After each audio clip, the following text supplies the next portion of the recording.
Good afternoon, ladies and gentlemen. We are pleased to welcome reigning PGA champion Brooks Koepka to the interview room. Brooks has now won 5 major championships within the last 6 years. That is quite an achievement.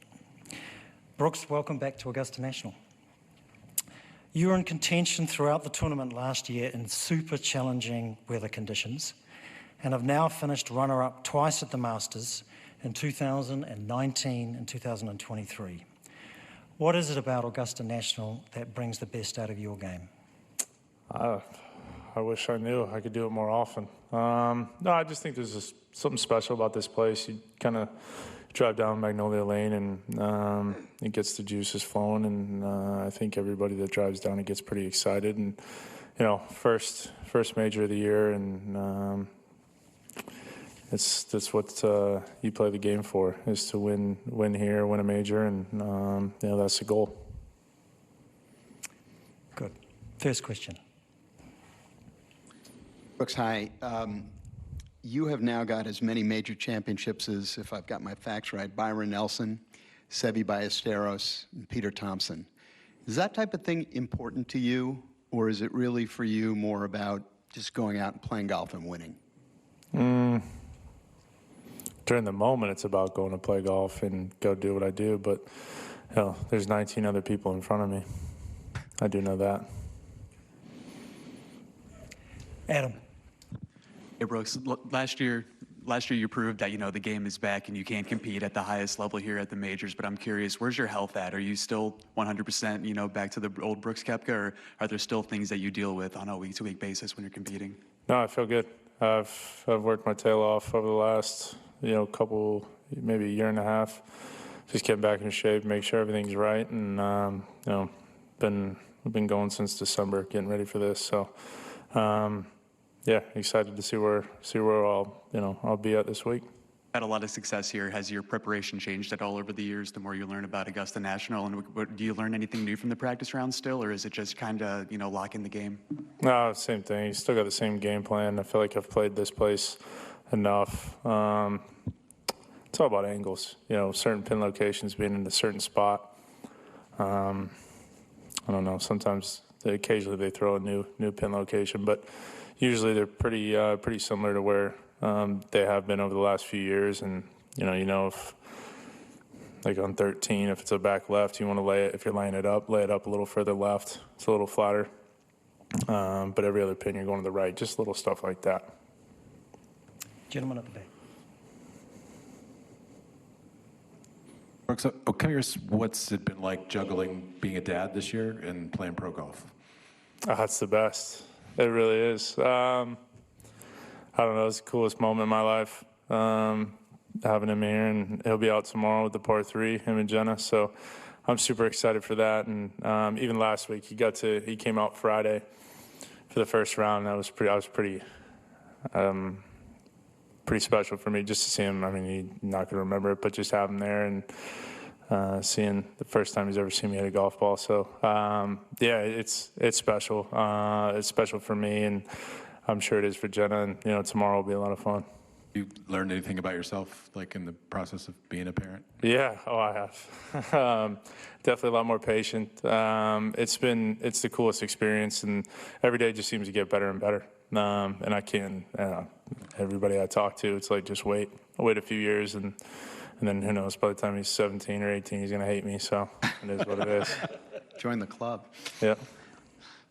Gentleman in the back row. Brooks, I think you'd mentioned at Oak Hill last year that you'd learned what happened Sunday here a year ago and wouldn't let it happen again. I was wondering if you could expound on that. No, I think you said it. It's pretty simple. I wasn't going to let it happen. I'm not going to share it. But yeah, I think if I get the chance this year, I won't be thinking that way. No, Michi.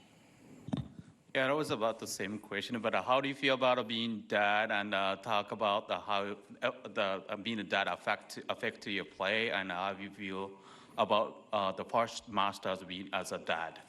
Yeah, it'll be cool. You know, just trying to set a good example for him. I know he's too young to understand what's going on and anything like that, but just for the years down the road.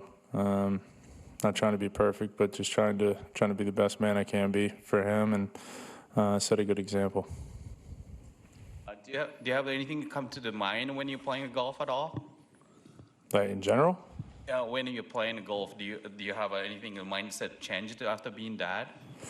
No, I think maybe if anything has changed, it's kind of lightened my mood when like even this past weekend I didn't play very well, and but I was still excited to come home and come see him and come play with him. And you know, it's not golf's what I do. It's not my entire life, and I think that just kind of reinforces that.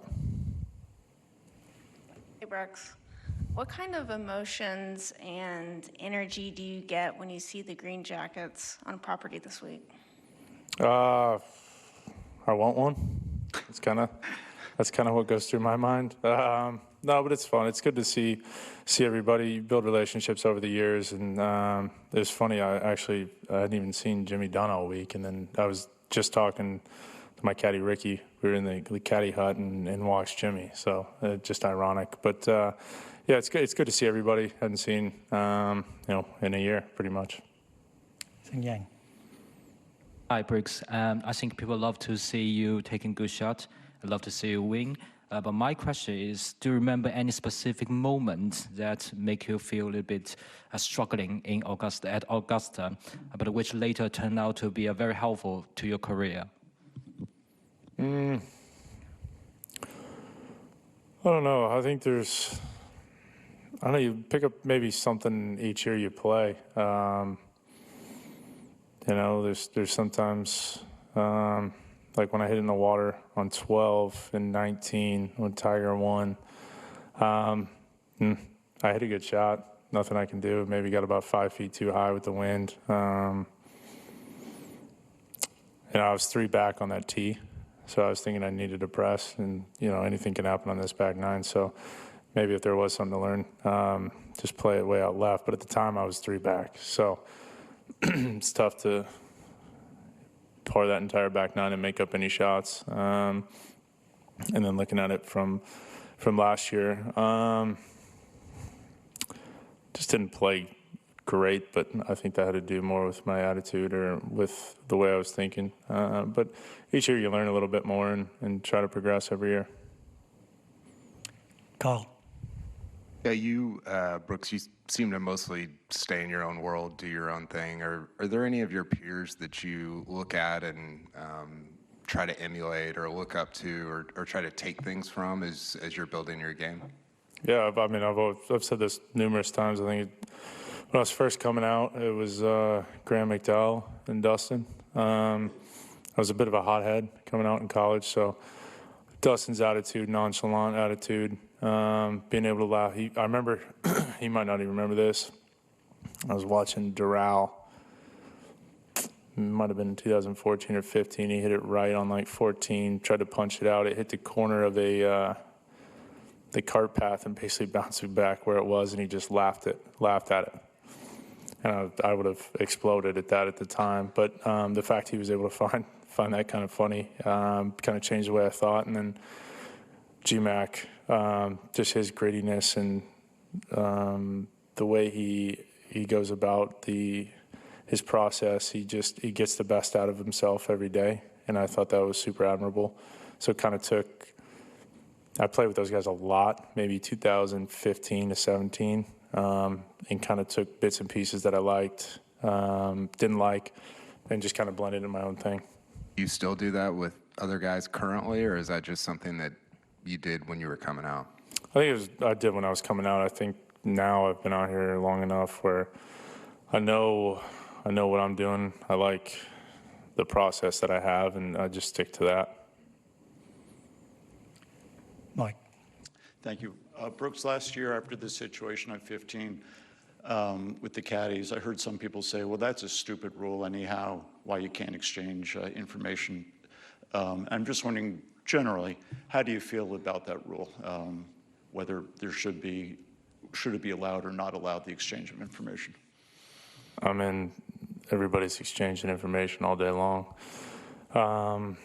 You're looking in guys' bags, caddies are signaling all day long. But who knows? I think I was just foreshadowing what was going to happen. Mike? Brooks, you spoke last week about how Doral was a good prep course for here. How do you process last weekend? And is it easier to process because you are a dad? Yeah, I mean, Doral last week I thought it was as soft as I've ever seen it. So I was kind of expecting it to be.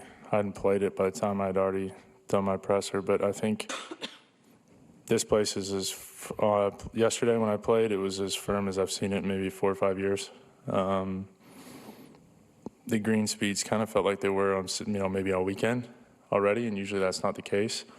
Usually they just progressively get faster and faster as the week goes on, and then, from Wednesday to Thursday, it almost feels like they get a foot faster. They've got an extra hop in them. But the wedges, I mean, it felt like they were Friday, Saturday afternoon, ready on Monday, which, probably has to do with the good weather they've had up here lately. And I don't know, I've heard it's supposed to rain on Thursday, so not sure what's going to happen. Maybe that's just, with the weather coming in. Anand? Brooks, I request you to please reflect and reveal a little bit about what goes on in your mind, because you seem to kind of switch on a good gear whenever you go to a major championship. That is one. And the second is, how much are you missing competing against some of your best peers in pro golf, because you're out now, like places in Bay Hill and stuff like that? Repeat the first part. The first one is you seem to be able to switch on a different gear when you get to major tournaments. And what kind of mental work goes into making that happen? I don't know. If you can't get up for the biggest events, I don't know. I think there's something wrong with you. It's what I always dreamed of when I was a kid. When I was practicing in my dad's course when I was younger, it was always to win a major championship, and that's even today. That's what I foresee. That's what I think you're judged by, your legacy, what you're defined. I've always said it. I think you can tell exactly how many Jack, Tiger, Arnold, Tom. You can tell all these guys how many majors they won. It's tough to tell how many events they've won, but I know that there's one surefire way to figure out who's who is by major championships. Alan? Sorry. And the second question, are you missing playing and competing against some of the best golfers because you're not at events like Bay Hill and stuff? I mean, I think that's subjective. Look, the best players in the world never got together week in, week out. And I think that's kind of forgotten. We always, if you're going to look at the tour schedule, it was the majors, WGCs.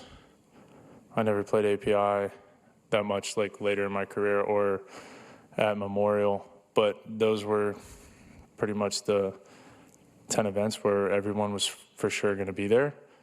And then it was just kind of sprinkled in everywhere else. And I think that's kind of how it is. You don't have the 40 best players in the world competing every week, every single week. And I think that's one thing that's forgotten. Alan? Hey, Brooks.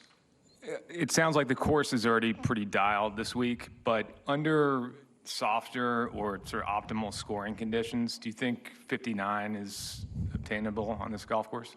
Have you played here? Not yet. Yeah, I could tell by the question. What number is obtainable in your mind? 63 is the low. I mean, anything's attainable. But, yeah, if I want to go play the members' tees and maybe play like 15 holes, yeah, I can do that. Thank you. Sean? Brooks, you achieve a different level of focus during major weeks or whatever it is. You get hyped up for them like you don't in other weeks. Have any of your peers reached out to you about your major approach for advice on how they should approach their major weeks? No, nobody ever really talks to me about it. Maybe they do, and I'm just not paying attention because I'm out here I'm kind of in my own world while I'm out here. playing. But as far as I know, not many guys have. I don't really think anybody's asked. But Did you share information if they did? I How you do it? yeah, I think to certain people I would. Great. Brooks, thank you very much for your time, and we wish you all the best for the week ahead. Thanks. Thank you.